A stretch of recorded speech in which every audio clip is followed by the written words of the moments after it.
favorably for you with regards to ourselves. And may Allah save you from deficiency on the scales on the day of judgment. You treated us with mercy and according to the religion. Now who will make the destitute and the orphans feel affluent and give refuge to them? By Allah, I will not establish relations with anyone until I am beneath the earth. She never sat in shade after Karbala. This is what poets and narrators have written. She never sat in shade after Karbala. And she died heartbroken within a year after Karbala. What was inflicted on her was too much for her to bear. At the time they traveled from Medina, she traveled with her 1-month-old baby. Ali Asghar Abdullah was 1 month old at that time. And a 4-year-old daughter, Sukaina. She gave everything during this struggle. She did not come back with anything. She gave up her spouse, her son, and even a daughter. She was not left with anything to come back with. I mean, any historian who looks without bias, he will realize that Imam Hussein took his family with him, his little children with him. He wasn't going out to fight, to attain some kind of power or sovereignty. He was out there to make a stand against the wrong that was being done to the society of Rasulullah sallallahu alaihi wasallam. The opponents of Imam Hussein, they were not Muslims. I mean, you can't even call them human. Which human kills a 6-month-old baby? Which human tortures a 4-year-old girl after she's lost her father? So much so that she dies out of fear and sadness in the dungeons of Damascus. Not humans do that. Shaitan does it. And these were Shaitan. We owe our salam to Lady Rabab for what she contributed and what she sacrificed to the cause of Imam Hussein. On Ashura, on the day of Ashura, Imam Hussein lost everybody. He lost his friends initially, his companions, and then he lost his family. Till he raised a cry, Hal min nasirin yansurna? Is there anybody who's going to help me? Is there anybody who's going to come to my help? And suddenly he heard a commotion in the ladies' tent. And he rushed to the ladies' tent. And the ladies were screaming that the little baby Ali Asghar had fallen out of his cradle after hearing the cry of his father of Hal min nasirin yansurna. Imam asks Rabab to give the little baby to him so that he can ask for water from the enemy, from the soldiers. He takes little Ali Asghar in his arms, covers him with his clothes, with his abba, to shade him from the hot sun, and he heads out. Rabab, with full trust, gives the baby to Imam Hussein.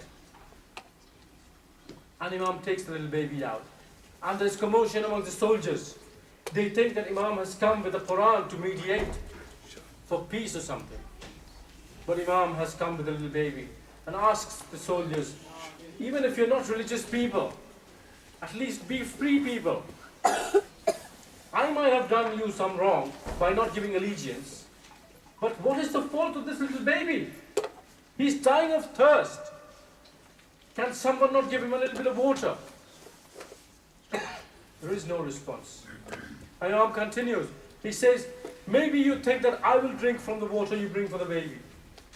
I won't drink the water. I'll leave the baby on the floor, on the scorching sand of Karbala, so that somebody can come and give him some water. And saying this, Imam puts the little Ali Asghar on the scorching hot sand of Karbala. Nobody turns up with water. And realizing that, Imam picks up the little baby in his arms again.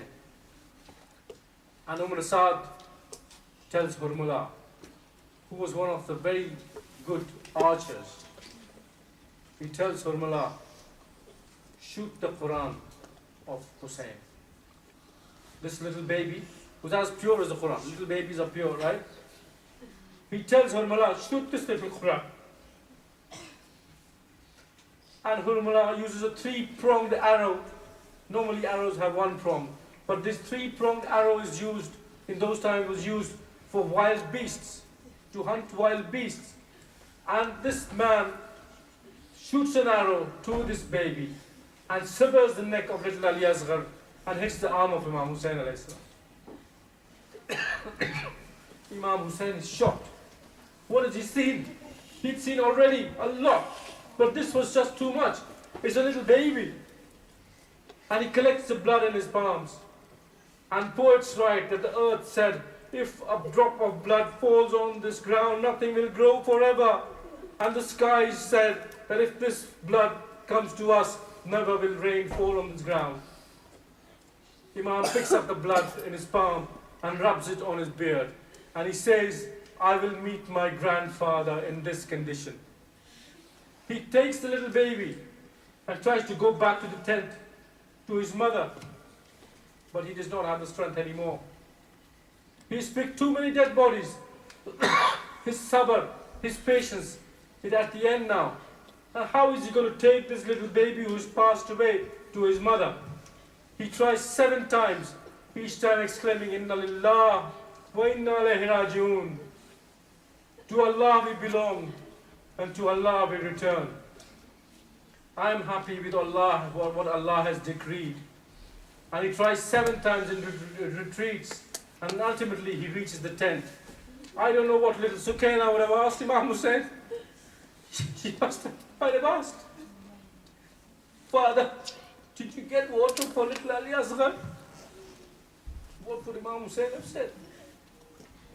And Rabab, one comprehension struck her. What did she say?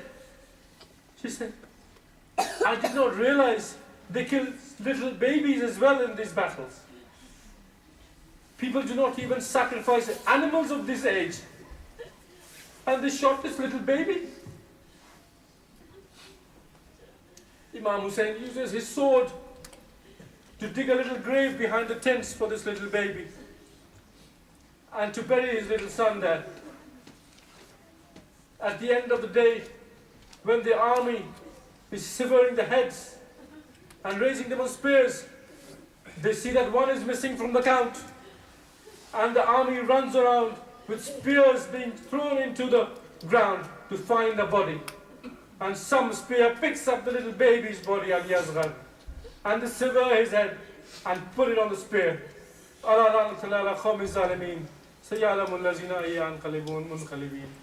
Inna lillah wa inna ilayhi raji'un.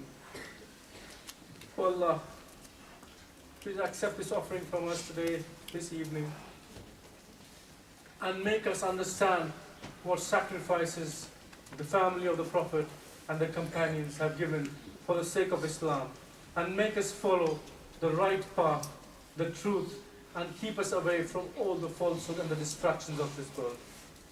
May I request you, my dear brothers and sisters, to recite the verse Amma Yujibu for all the people who are sick. Bismillah ar-Rahman ar-Rahim. Amma Yujibu Tarra Da'a wa Yakshifu. Amma Yujibu Mustarra Da'a wa Yakshifu. Amma Yujibu Mustarra Da'a wa Yakshifu.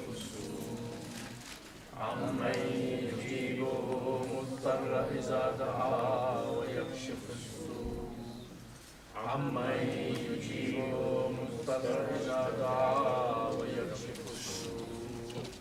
جزاك الله خير. May Allah accept your